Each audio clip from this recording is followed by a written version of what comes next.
according to a Skift research, the average budget of a destination wedding is $215,000. That's about 1.8 CR. A wedding in February in the Umaid Bhavan Palace may be 70 to 80% more expensive than doing a wedding in a June or a July there. Some of these weddings are also, let's face it, they're also business deals. The world of the middle class and the average person is very different from H&I and Ultra. Which are some of the other popular international destinations for Indians where you've seen a trend where they're choosing to get married at? We've seen how Middle East is wooing the affluent Indians, not just Dubai, Oman, Doha, Bahrain, Abu Dhabi. What the government is doing now, the government of India, is there is a push towards Wed in India. If you look at the upper middle class, affluent, super affluent travel, only 1 to 2% of them have gone overseas. Started with the Sindhis, then they were the Punjabis, Gujaratis, Marwadis. But it's Marwadis who are considered the highest spenders when it comes to destination wedding. I must tell you, Rahul, you're a Sindhi, right? I'm a Sindhi. When are you getting married? Yes.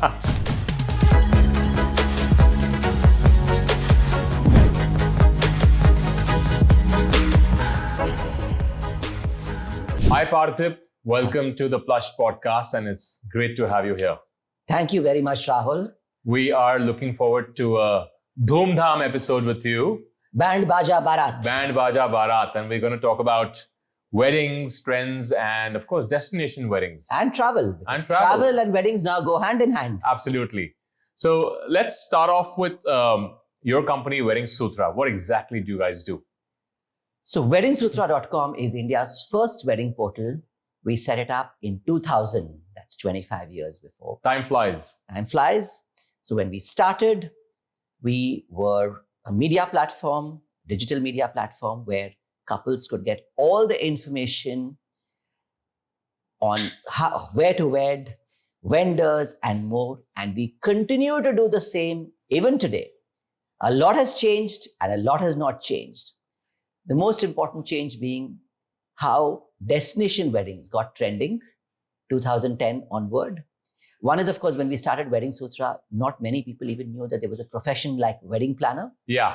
We first saw the wedding planner in the movie Monsoon Wedding by Meera Nair. Yes. He was also a decorator who was also doubling up as a wedding planner. Then, of course, almost a decade later, we saw Band Baja Barat. Band Baja Barat. And that's when people got interested in wedding planning as a career. But what's really changed is that there's a lot more inspiration. Couples don't look just for information, they look for inspiration. And that really is what made Wedding Sutra different back then. Right. And how do you think, destination weddings have evolved over the years? You've been in the business for a long time, quarter of a century. You look very young. Thank you, Rahul. But I'm just curious because, what we were used to seeing maybe 25 years ago, early days of the internet as well, to now, I think a lot has changed. So why don't you just give us some insights there? Let me take you back to the late 80s. There was a time when weddings was synonymous with wasteful expenditure. A lot changed post-COVID when everyone missed this happiness ingredient in our lives, which was weddings. But I remember... Or a stress ingredient if you're organizing the wedding. Absolutely. But let me take you back to the late 80s when a prominent diamond merchant was orchestrating a very big wedding in South Bombay.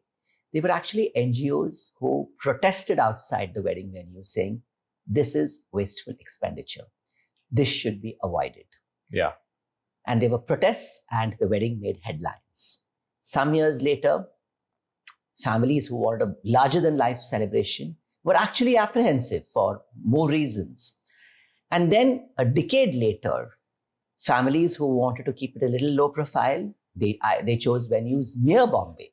Right. And then, I must tell you, Rahul, you're a Sindhi, right? I'm a Sindhi. One community who's really contributed to the popularity of the destination weddings are the Sindhis. Really? Because it all started with the Sindhis in Hong Kong. Okay. Getting married in Hong Kong was very expensive. Venues were not easy to find, maybe the venues you want.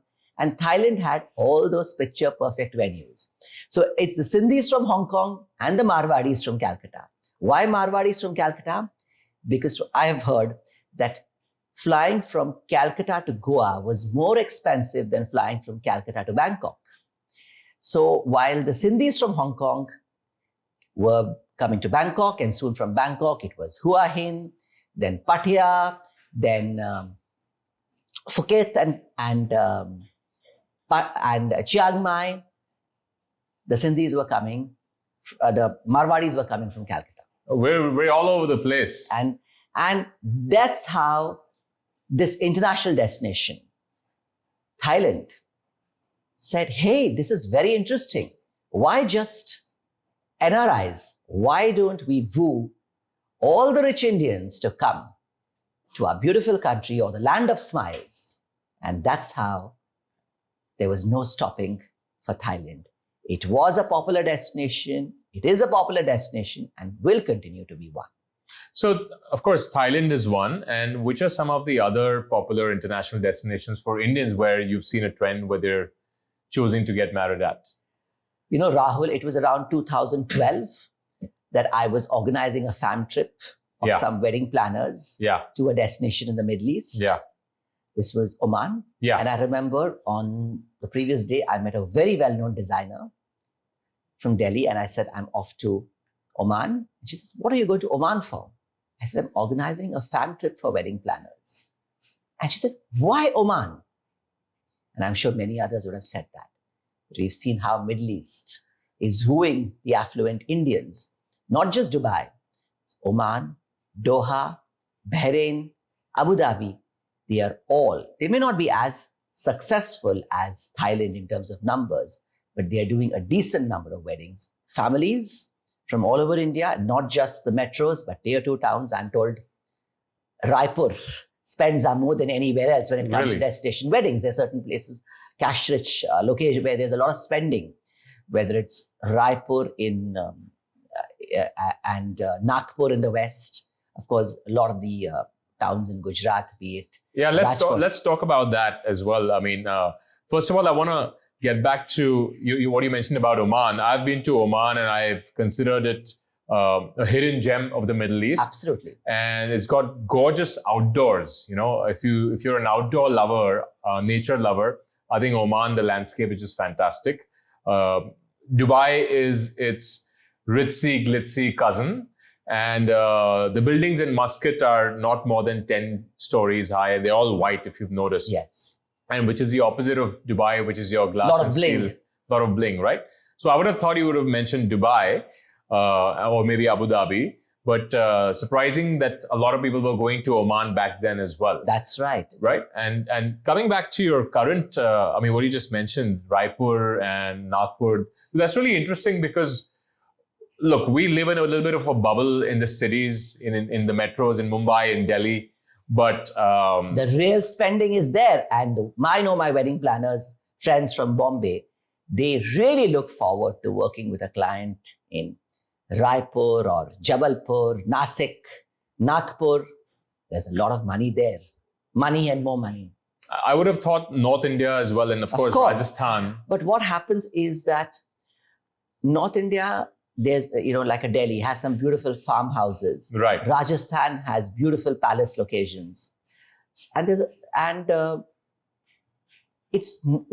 all actually is interesting. These destination weddings were just not, started with the Sindhis, then they were the Punjabis, Gujaratis, Marwadis.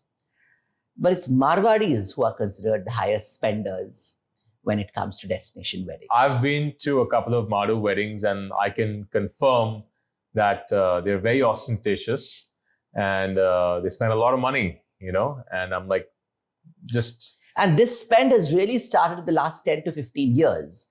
If you notice, there was a time maybe in the 90s when it was big fat Punjabi wedding. Yes. Now it is magnificent Mardu wedding. Right. So from big fat Punjabi wedding, it's magnificent Marwadi wedding. Marwadi weddings. And that's really interesting to hear. But what the government is doing now, the government of India, is there is a push towards wed in India, right? Where they don't want you to get married overseas. They want you to get married in India and spend money in India. So in your opinion, what kind of logistic and infrastructure challenges does that pose? Because I mean, destination weddings are a fairly recent trend. So Absolutely. Is that even putting a dent in the whole industry, or do people continue to flout that and just get married where they So this was not an official diktat. It was just a message of motivation saying, get married in your own country from motivation. And it's the first time ever that a prime minister has spoken about the wedding industry. Right. There was a time, Rahul, where the finance minister or the prime minister would talk about travel and tourism. Yes. But weddings never got that mention. Right. The wedding industry is being taken very seriously now today. So his message itself was that sign where people are looking at it very seriously. Mm-hmm. But having said that, if you look at the upper middle class, affluent, super affluent travel, only 1 to 2% of them have gone overseas. Of course, they are the super affluent. And Prime Minister's message was more to tell people about, hey, discover the beautiful palaces, beaches.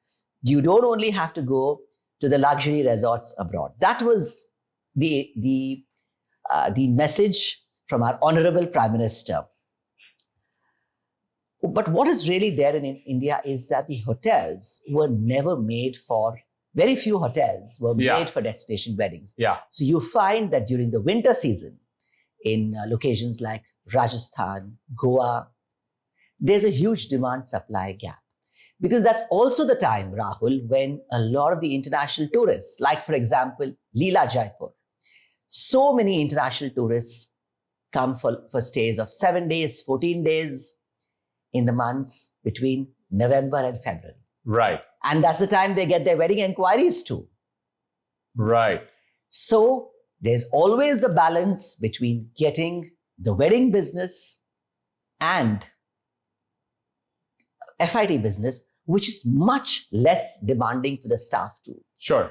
But don't most hotels make money through corporate events and these group and weddings tours is much more because now when it comes to MICE, there's a lot of cost cutting. The MICE, I'm sure you've had a MICE person on the show, or you will have one soon. They will tell you that the per guest expenditure in a wedding is much MICE is meetings, incentives, conferences, exhibitions. That's right. And they will tell you that what corporates spend on dealer meets, etc., even though the 500 or 1,000, but the per guest spend is lower because the buffet will be less elaborate. Yes. And they will be so busy at work that they're not going to be having time for the spa services. There won't be multiple garments for steam mining. So hotels, this is what a general manager of an international hotel told me, that the revenue he was expecting was only from F&B and the rooms. But he had no idea that affluent Indians, when they travel, the wedding guests will be spending so much more too, whether it is in-room dining, spa, salon, various other services, cars to travel around, shopping at the boutiques of the hotel. There's so much more. All at the bride and groom's expense. No, this is all at the guest's expense. Is it? So when someone is hosting a wedding at an international destination like Doha, Oman, Abu Dhabi, he is also bringing with him anywhere between 300 to 600 guests who have flown in on their own, but he is hosting, he's taking care of the rooms and F&B. And therefore, just imagine how much effort it would take for a country or a hotel to get that many guests even over a period of 1 year. But why wouldn't the host in this case also take care of a few incidentals? Because they will take care only of the core family, not of all the guests. Okay. And of course, there was a time when the host would pay for the airfare, rooms, and airport transfers, of course. Yes. I've had friends who've done that as well. Yes. And then there are those where, like it is abroad, where guests sometimes pay for this. That is not very common in India, but it is not uncommon either, where the guests pay for their own rooms. They probably get a discounted rate. That's right. A pre-negotiated rate. What is most common is family taking care of rooms and airport transfers and meals at the venue location only, and not any other in-room services like mini bar, Sure. in-room dining, Right.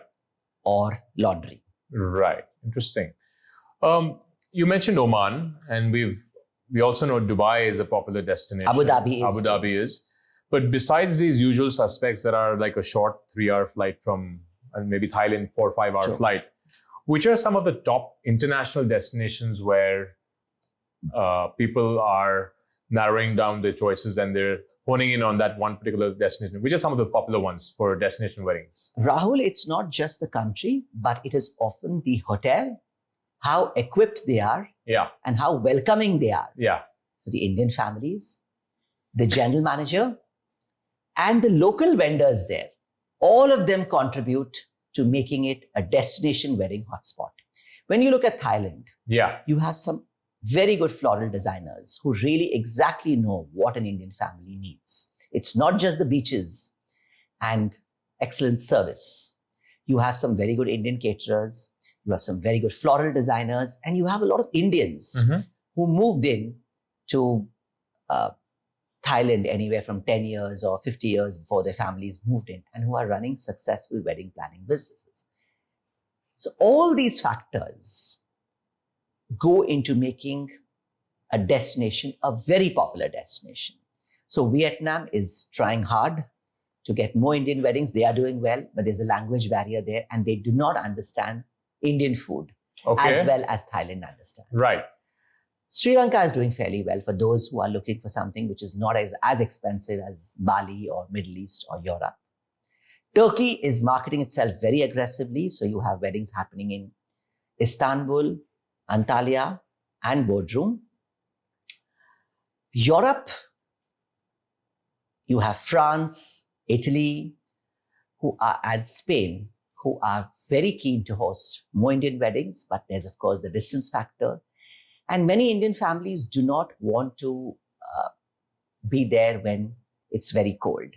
So what they really look for is good weather, and then good energy follows. And it could be a way too warm, in fact, in some of these places, especially around the Mediterranean coast in the summer. It's probably worse than some of the summer months here, you know? So the weather has to be, it should be, if you're living in a Bombay or a Delhi, the weather should be better. Otherwise, then you might as well get married in your hometown. But of course, what you will not get is the mountains or the beaches and the metros. Correct. You know, you mentioned price as a factor. According to a Skift research, the average budget of a destination wedding is $215,000. That's about 1.8 CR? Roughly 1.75, 1.8. Now, I don't know, is this figure way off or am I pretty close to that? They're kind of correct, because there are so many factors. There are 3 factors. One is, when are you getting married?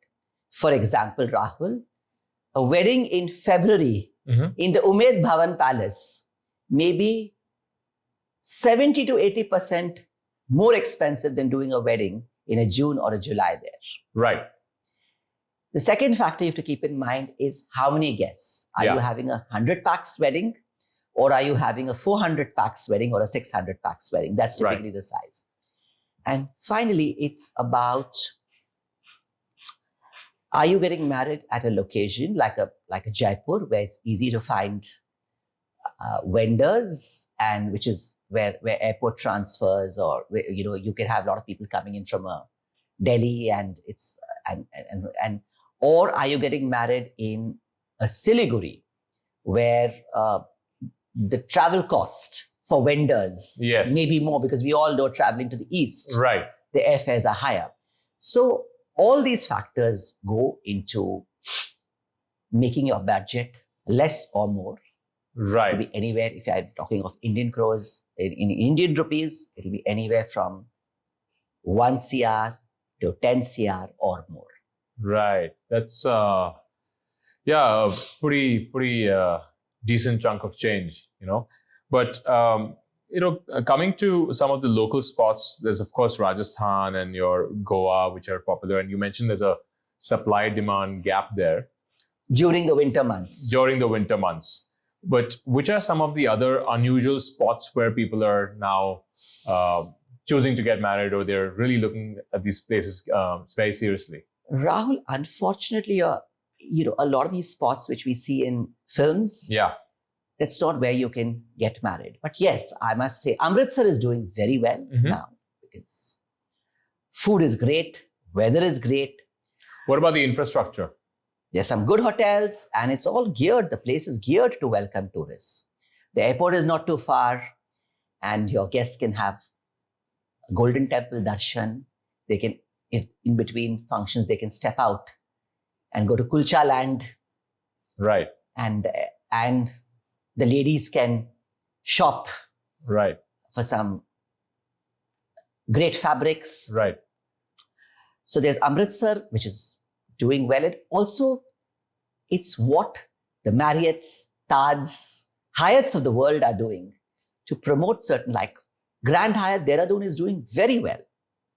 Pre-COVID, we saw Marriott Mussoorie really taking off.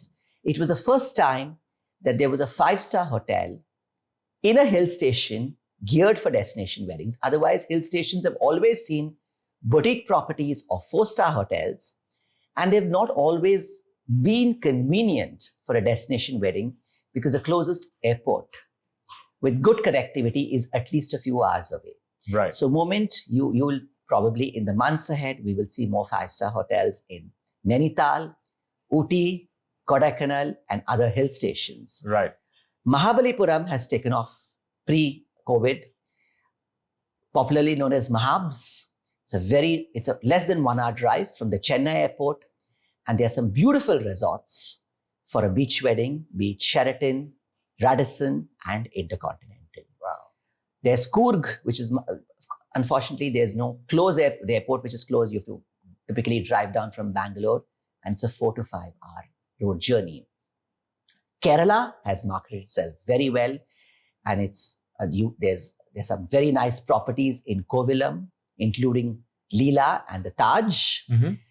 In Kochi, Grand Hyatt has again marketed itself very well, and Grand Hyatt sees some very grand weddings and big NRI weddings. And Bangalore, which is now seen as a all-year good weather destination, thanks to an all-new and huge hotel, which is JW Golfshire.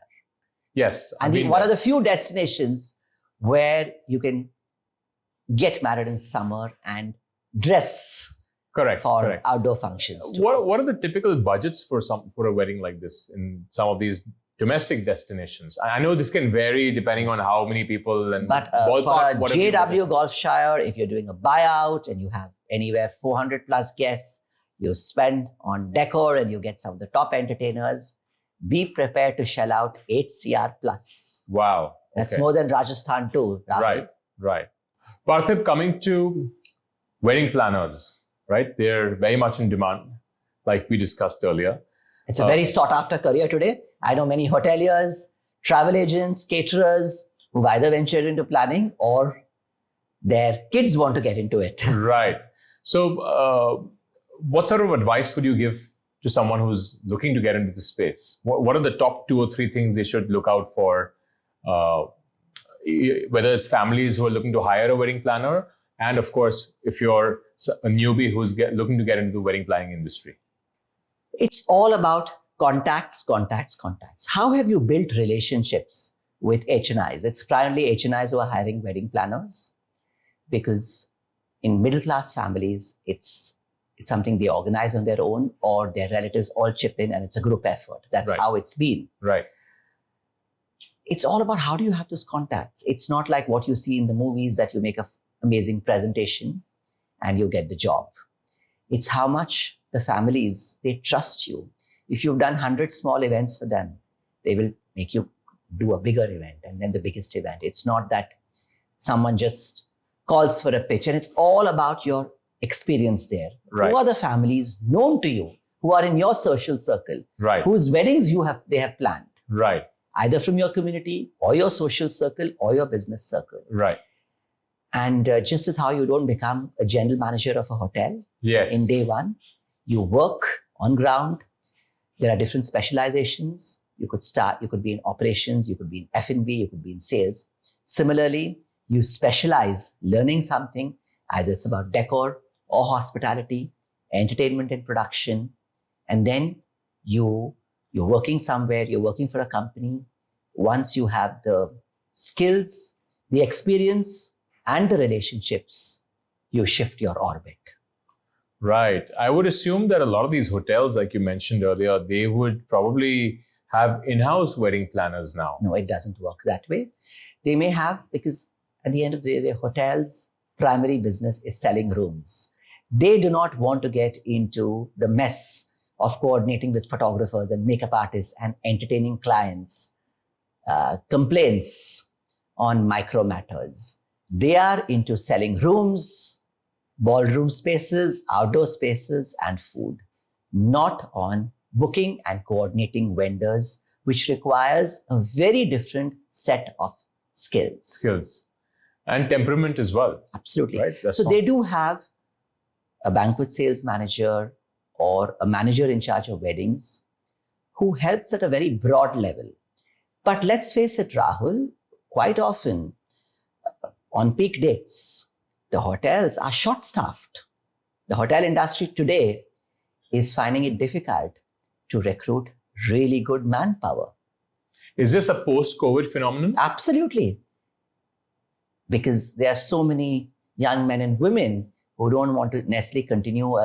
There was a time when they joined a hotel and they worked for 2 decades, 3 decades, or retired from there. Today, there are so many entrepreneurial opportunities. Freelancing is much more respectable than it was before. Right. And therefore, the families can't depend on the hotel for in-room hampers or to manage check-ins for more than 200 people. You do need a hospitality team to assist in all matters, whether it is what the senior citizens or the elders want, special needs of toddlers, and coordinating the pickup and drop and the requirements of so many vendors. There could be a wedding we spoke about JW Golfshire. We've spoken about Grand Hyatt Dehradun, Grand Hyatt Kochi, Leela Jaipur. These could be locations where the guest size could be anywhere between 300 and 800. But the crew size could be anywhere between 200 and 400. It is a very, very manpower intensive industry. And as weddings get more personalized, the number of projects a wedding planner can take on is much fewer. Technology cannot help because it's all about personalization and curation. And being there on ground, right? Absolutely. A wedding planner, unless he has a great team, cannot possibly do more than 2 weddings in 1 week. Right. And how much do these wedding planners cost? A ballpark figure for, let's say, a 500, 700 person wedding. Destination wedding. 10% of what could be the budget. Okay. So that's a fairly solid career one can make out of this. You can Absolutely. Of what they are managing. It's not that they are doing everything A to Z. So sometimes the families is booking the hotels and a lot of vendors known to them, and a wedding, even though it's a 10 crore or an 8 crore budget wedding, the planner may be just taking care of vendor billings of anywhere between 1 to 3 crore. Right. And so there's anywhere around 10% is what he would earn. Right. So for 6 months of effort. If an HNI is hiring a family, a wedding planner, where does Wedding Sutra come in? Because if all the information on your vendors and all those contacts are already mentioned there, why even go to a wedding planner? And is that a process one can just skip? If anything, the wedding planner is even more needed thanks to the inspiration and ideas on Wedding Sutra. We make life easy as well as give them many more ideas, which only wedding planners can execute. Because the moment there's a wedding where there's multiple vendors and there's curation, I'm a Tamilian. Rahul. Yeah. For my wedding, there was a temple wedding. There was a caterer who also took care of booking the photographer. I got married 22 years before. The caterer who also took care of hiring the decorator and the photographer, and the job was done. today there's so much when it comes to photography alone. You have the pre-wedding shoot, you have the same day edit, you have the photo booth. Who's going to coordinate all that? I read something very recently, just a couple of days ago. This is pretty funny, that earlier lavish weddings were about impressing the uncles and the aunties and extended family and friends. Now it's about impressing the algorithm. So you want that signature drone shot at your wedding and your photo shoots. So it's more about viral weddings now than just lavish weddings. Do you see that trend as well? But the mature or fairly rational bride or groom will say every wedding cannot go viral. After all, if every wedding goes viral, then how can anything be viral? Because it's all over. Everything is been there, done that, right? Rahul? Right. And therefore, I also know some brides and grooms who say, you know what, can I just request you not to, they tell their guests not to put too many pictures. So that's a trend as well? Not yet. There was a time when they requested guests not to share, but today it's impossible to do that. Yes. Because everybody has their smartphone. Right. I do know that there are some celebrity weddings where there were no phones. Where there are no phones. There's no phone policy. But it's how do you do that when there's an elderly lady says, I want to take a photo, or I want to do a live with my family who is not attending. Right. So in India, it's almost sometimes considered disrespectful to tell guests not to keep phone or take photos. Because after all, when you're getting married and they're taking photos, it's what they are capturing are your beautiful moments. Sure. And it's about memories they want to keep with them. Right.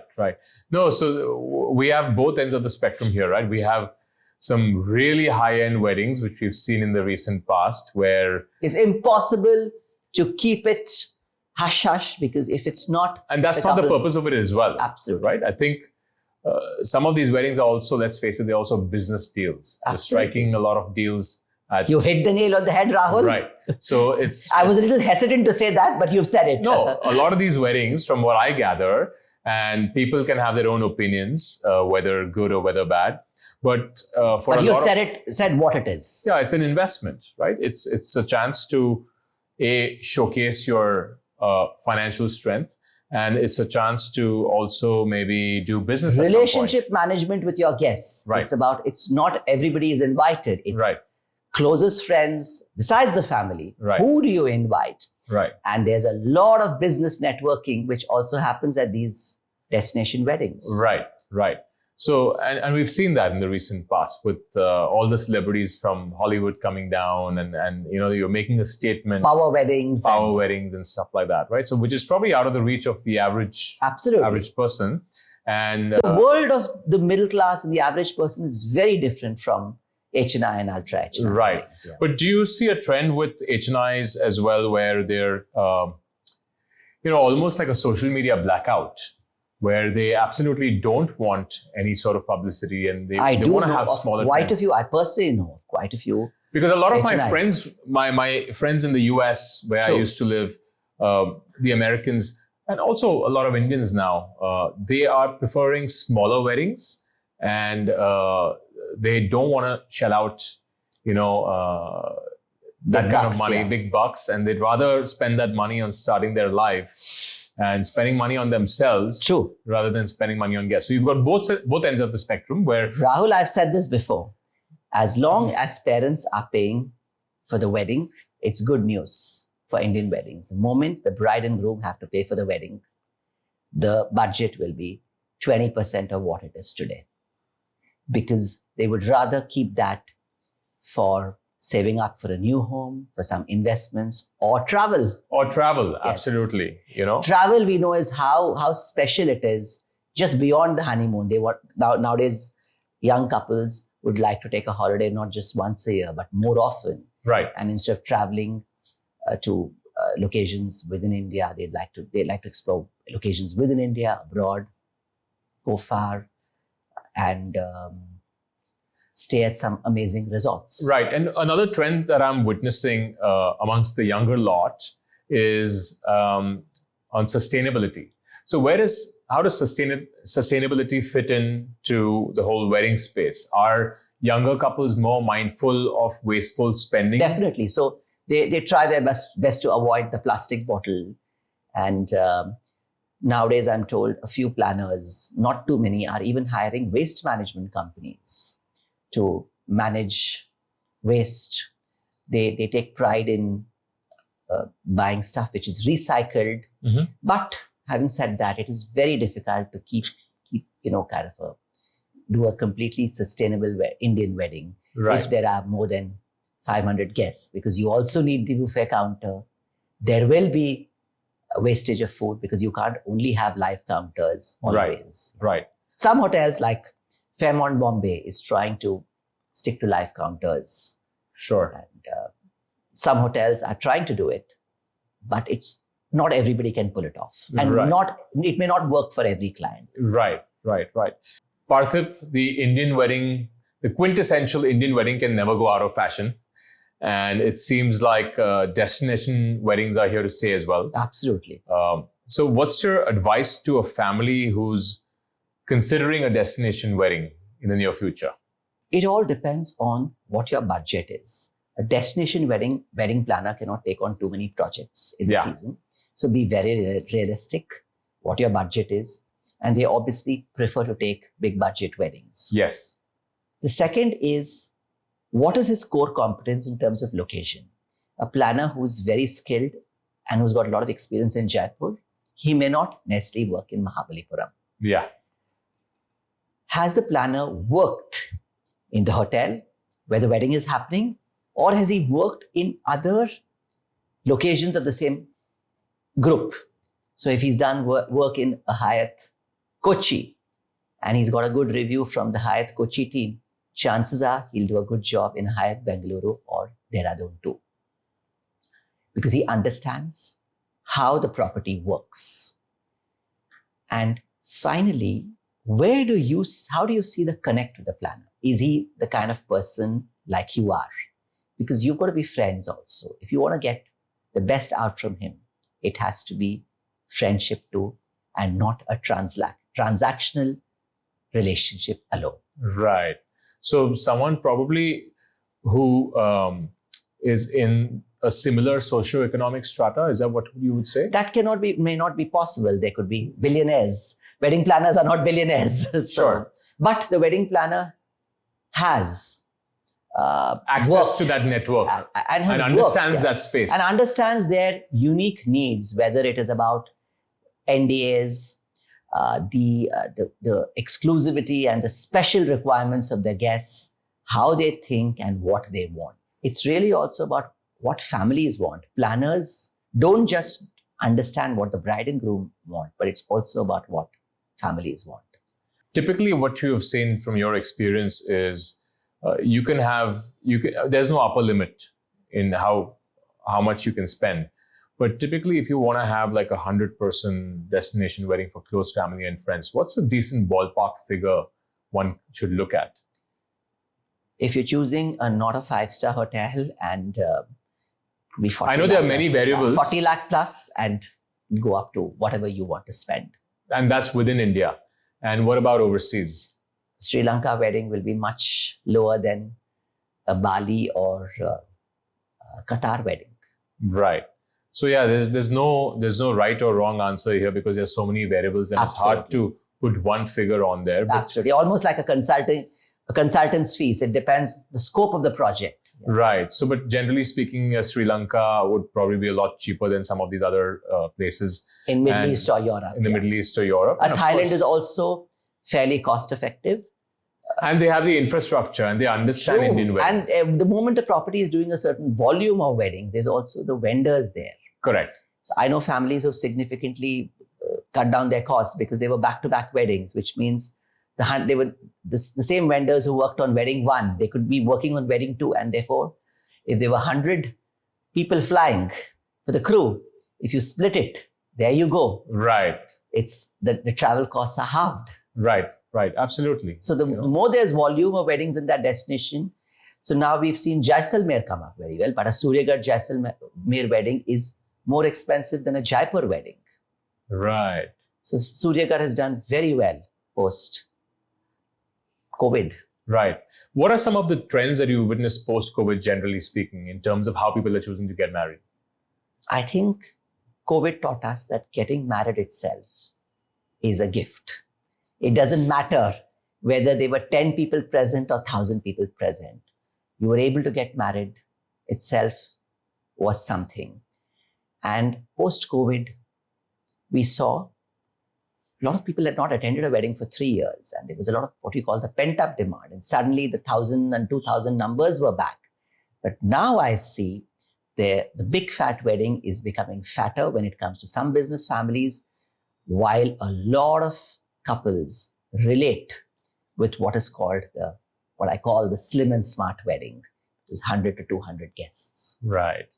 And is this a hot trend you see going I think it's 2025, going to happen. 2026? Yes, I would see more and more couples, particularly from non-business families, who would choose to have smaller weddings and spend time with those near and dear ones. And that's going to be a slow shift in the years to come. Any trends that you're picking on in the very near future besides this one that kind of like really stands out for you? When it comes to travel and destination weddings, I feel the hometown weddings are getting a destination wedding flavor, which means the families are also booking 50 rooms or 75 rooms. So the guests don't have to travel from a Kolaba to Lower Parel or Lower Parel to Andheri every day. Right. So 50 to 75 rooms for close friends, 2 nights at a Grand Hyatt or Taj Land's End. Where, let's say, if I'm invited to that wedding, I would go and check into that hotel for a couple of days. Especially if you're a close friend or a relative. Right. And I also think that in a couple of years, when it comes to destination weddings, all guests may not be able to stay on for 3 nights. So they may choose to come for 1 or more function and may not even stay in the property where the wedding is happening. Though I know that's operationally not convenient for the wedding planner because you have to also still send them vehicles for pick up and drop. But it might happen that everybody may decide not to stay for all 3 nights. So that's what I feel. A destination wedding may then get the hometown flavor, where guests guests don't attend each and every function. More than anything else, it is the time factor. After all, how many destination weddings, if you're about 28 years old and you have a lot of friends getting married, or if you're about 60 years old, that's the time when your friends' children are getting married, and you've got invitations to 4 destination weddings. That's, if you include the travel time, 4 days each gone, 16 days. And for the women, the clothes. Absolutely. Packing. I find it cumbersome to pack Indian wear when I go for a 2-night wedding. I keep asking my lady friends, how do you do this? Right. It was very interesting. A destination wedding flavor in your hometown and a hometown flavor at the destination. That's going to be the big trend, Rahul. Travel and destination weddings, 2025 and beyond. You're the expert here, but let me take a crack at this as well. On my Instagram feed, I've seen a couple of people who I know renew their wedding vows. So is that also a trend that you can sort of count on in the upcoming future? That's not a big trend, but the bigger trend is milestone events. I know many folks who had a very simple wedding, but they're celebrating their 40th or 50th birthday or 25th or 30th anniversary in great style. And many wedding planners are now doing more milestone events. Right. I also read something interesting about how one entrepreneur is promoting parent honeymoon. Parent honeymoons. So destination wedding over, you'd think the couple is going on a honeymoon. No, they'll probably take a little break and they have to get back to work. But they're sending the parents on a honeymoon. Right. Saying parents have worked a lot. They worked for 30 days, 40 days. Now it's time for them to take a break. And they have spent so much for our wedding. So this is our gift to them. Wow, that's such a lovely thought. And it's also, senior citizens also deserve some love after all they've done for us, right? Absolutely. Yeah. Or if it's not after the wedding, it's about to celebrate their anniversary instead of everybody coming and how it was in the earlier years. Right. You congregate at their home, and grandchildren come from all over the world, and you have a little party. That's great. But why can't they have their second or third honeymoon? Absolutely. There you go with parent honeymoon. Hopefully not a baby moon here. Yeah. No, that's always good to know. And thank you so much for all your wonderful insights. I think you've given us a whole lot of hot takes. A lot of travel for thought, Rahul. A lot of travel for thought. And anyone from the ages of 24, 25 to 60, 65 would be really interested in knowing all that you've shared. Either they're planning a wedding for their kids, or the kids are wanting to know more and take matters into their own hands and plan a wonderful destination wedding. So thank you for that. And beyond wedding planning, there exist so many opportunities for entrepreneurs. So all the entrepreneurs there who want to know more about the wedding industry or a career in the wedding industry, feel free to message me on LinkedIn. You will find me as Parthip Thyagarajan. And where else can one find you? Are you on Instagram? I'm very active there too.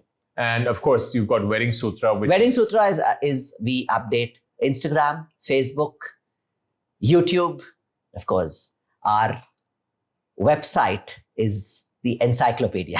Absolutely. Well, thanks a lot, Parthip. This was fun, and I hope to catch up with you again soon. Thank you very much, Rahul. At a destination wedding. Hopefully, yes. We'll exchange lots of notes there. Yes. Thank you.